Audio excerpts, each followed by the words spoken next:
बिहार विधानसभा चुनाव में महागठबंधन में मची तनातनी को डैमेज कंट्रोल करने की कवायद अब शुरू हो गई है।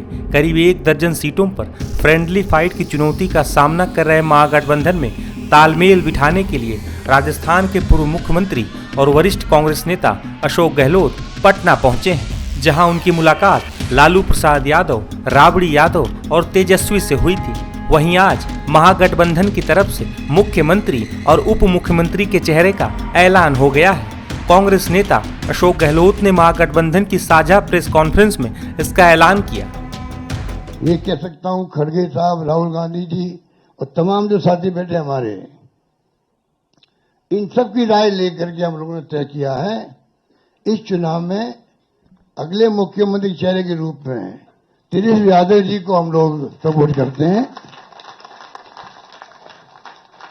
जो एक नौजवान है, लंबा फ्यूचर है इनके साथ में। और मेरा अनुभव से मैं कह सकता हूं, जिसका लंबा फ्यूचर होता है पब्लिक उनको साथ देती है। ये नौजवान है, कमिटमेंट रखते हैं। पिछली बार भी जो उन्होंने स्लोगन दिए थे, नौकरी के दो या कोई दो, या जो वादे किए थे उसमें खरे उतरे। ये ऐसा व्यक्तित्व आपके सामने नौजवान के रूप में आया है।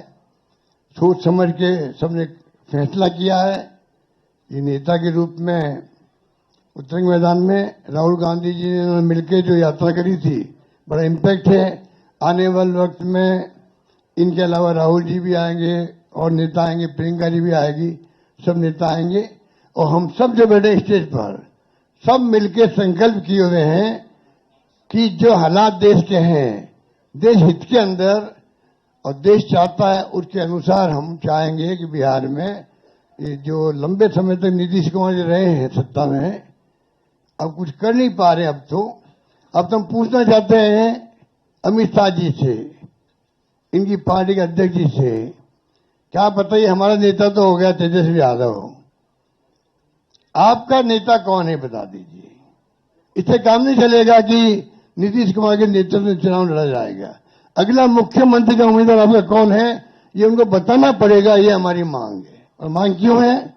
इसलिए है, आपने देखा महाराष्ट्र के अंदर जो शिंदे थे, वो मुख्यमंत्री तत्कालीन, इन नेताओं ने कहा शिंदे के लीडरशिप में चुनाव लड़ा जाएगा। मैसेज दिया गया ये मुख्यमंत्री बनेंगे, और बाद में मुख्यमंत्री बना दिया और किसी को। यही बात लागू यहां हो रही है। अमित शाह जी आए, कह के चले गए कि हम चुनाव के बाद में तय करेंगे मुख्यमंत्री कौन बनेगा हमारा, पर नीतीश कुमार के नेतृत्व में चुनाव लड़ा जाएगा। तो महाराष्ट्र का एग्जाम्पल सबके सामने है। इसलिए मैं इतना कहना चाहूंगा कि चुनाव में हम लोगों ने सोच समझ के तेजस्वी जी को घोषित किया नेता, और हमें पूरा यकीन है कि जो है तेजस्वी जी की घोषणा करना मायने रखता है। साथ में सबकी राय बनी है कि जो हमारे अन्य पिछड़ा वर्ग के साथी हैं, मुकेश सहनी जी, जिनको आप सब जानते हैं, मुकेश सहनी जी, जो एक संघर्ष करते हुए यहां तक पहुंचे हैं, अपनी पार्टी बनाई है, अपनी अकल होशियारी से, अपनी मेहनत से बनाई है, गरीबों के मसीहा के रूप में, अपनी कौम के मसीहा के रूप में उभर के आए हैं। ऐसे नौजवान को हमने तय किया है वो उप मुख्यमंत्री होंगे। साथ में इसके साथ में जो आपके यहां बहुत सारे समाज भी हैं, सामाजिक इक्वेशन अलग तरह की है, तो जो अन्य सामाजिक वर्गों के लोग हैं उनमें से मुख्यमंत्री और बनाए जाएंगे, उप मुख्यमंत्री और बनाए जाएंगे। महागठबंधन की ओर से मुख्यमंत्री का चेहरा घोषित किए जाने के बाद बिहार के पूर्व उप मुख्यमंत्री और आरजेडी नेता तेजस्वी यादव ने एनडीए पर हमला बोला है। सुनिए तेजस्वी ने क्या कहा। इससे पहले कई बार ये सवाल उठाए जा रहे थे, और हमसे ज्यादा आप ही लोगों को ज्यादा इंतजार था कि महागठबंधन का सीएम का चेहरा कौन होगा। जितना बेताब आप लोग थे उतना हम नहीं थे। जितना इंतजार आप लोगों को था उतना हम लोगों को नहीं था। हम महागठबंधन के लोग केवल सरकार बनाने के लिए ही नहीं, मुख्यमंत्री बनने के लिए नहीं, बल्कि हम लोगों को बिहार बनाने का काम करना है। इसलिए हम लोग एकजुट हुए हैं और हम आदरणीय लालू जी का, राबड़ी देवी जी का, मैडम सोनिया गांधी जी का, राहुल गांधी जी का, खरगे साहब जी का, प्रियंका गांधी जी का, दीपांकर जी का, मुकेश साहनी जी का, डी राजा साहब जी का, आईपी गुप्ता जी का, बेबी साहब जी का, नरेश जी, ललन जी का हम दिल से धन्यवाद देते हैं कि सभी महागठबंधन के साथियों ने मुझ पर पुनः भरोसा जताया है। इसके लिए सभी हमारे महागठबंधन के नेता हों, कार्यकर्ता हों, उन सब लोगों को दिल से हम धन्यवाद देते हैं और उन सभी लोगों से ज़रूर कहना चाहेंगे कि जो उम्मीद, जो विश्वास आप लोगों ने हम पे जताया है, उस उम्मीद पर हम ज़रूर खरे उतरेंगे और मिल करके जो डबल इंजन की सरकार है, एक इंजन भ्रष्टाचार में है, एक इंजन अपराध में है, ऐसी 20 साल पुरानी निकम्मी सरकार को हम लोग उखाड़ करके फेंकेंगे। ठीक कहा अशोक गहलोत जी ने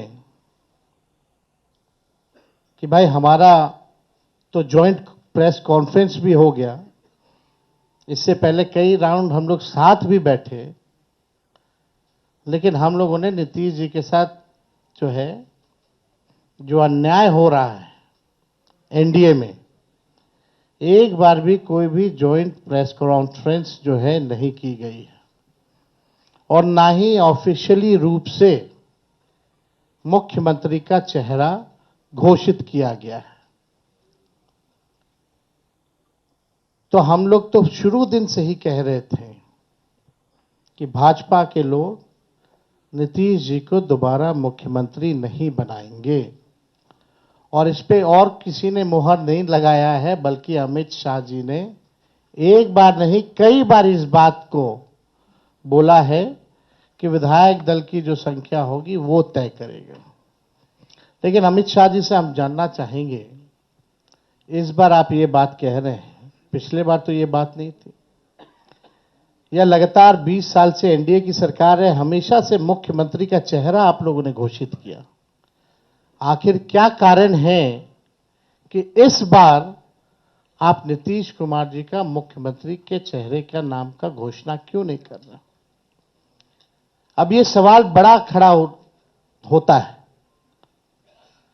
तो हम लोग तो जो कहते थे वही हो रहा है और आप देख लीजिए, जो भी जनता दल यूनाइटेड में जो नेता हैं, नीतीश जी के खराब सेहत का वो चेहरे का इस्तेमाल करके 3-4 नेता जो भाजपा के लिए ही काम कर रहे हैं, जो जनता दल यूनाइटेड को खत्म करने में लगे हैं, अब चुनाव के बाद जनता दल यूनाइटेड को भी ये लोग खत्म कर देंगे, दल नहीं रहेगा।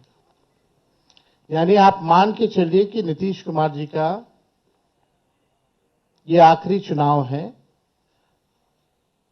ये स्पष्ट अमित शाह जी ने कर दिया है, निर्णय ले लिया है। देखिए, एक कसक बिहारी होने के नाते शुरू से रही है कि हमारा राज्य अव्वल राज्यों में आए, लेकिन 20 साल राज करने के बाद भी राज्य में 11 साल केंद्र में मोदी जी प्रधानमंत्री रहते हुए भी सबसे अगर कोई गरीब राज्य है तो बिहार है, सबसे ज्यादा अगर बेरोजगारी है तो बिहार है, सबसे ज्यादा अगर पलायन होता है तो बिहार में, महंगाई है, कारखाने नहीं है, यहां उद्योग नहीं है, धंधे नहीं है, पढ़ाई, दवाई, कमाई, सिंचाई की व्यवस्था नहीं है, फूड प्रोसेसिंग यूनिट्स नहीं है, आईटी हब नहीं है, एसईजेड नहीं है, आईटी पार्क की व्यवस्था नहीं है, एग्रो बेस्ड इंडस्ट्री नहीं है बिहार में। प्रति व्यक्ति आय पूरे देश में अगर सबसे कम है तो हमारे बिहार के लोगों का है। प्रति व्यक्ति निवेश सबसे कम है, किसानों के आय के मामले में बिहार सबसे फिसड्डी है और यहां अपराध चरम सीमा पर है। 70,000 से भी ज्यादा हत्याएं इन 20 साल में हो गई, ना सुनवाई है ना कार्रवाई होती है। भ्रष्टाचार ब्लॉक थाना चले जाइए, बिना भ्रष्टाचार के, बिना घूस दिए हुए कोई काम नहीं हो रहा। चारों तरफ से अफसरशाही लागू है, जनप्रतिनिधियों की भी पूछ नहीं है, मंत्रियों की भी पूछ नहीं है। डिपार्टमेंट मंत्री नहीं बल्कि सेक्रेटरी चलाता है। बता दें कि महागठबंधन की साझा प्रेस कॉन्फ्रेंस करीब 50 मिनट तक चली। इस दौरान कांग्रेस, आरजेडी, वीआईपी समेत 7 दलों के 14 नेता शामिल हुए। इसमें सभी दलों के नेताओं ने अपनी बात रखी। इस दौरान सभी दलों के नेताओं ने महागठबंधन में एकजुटता की बात कही है।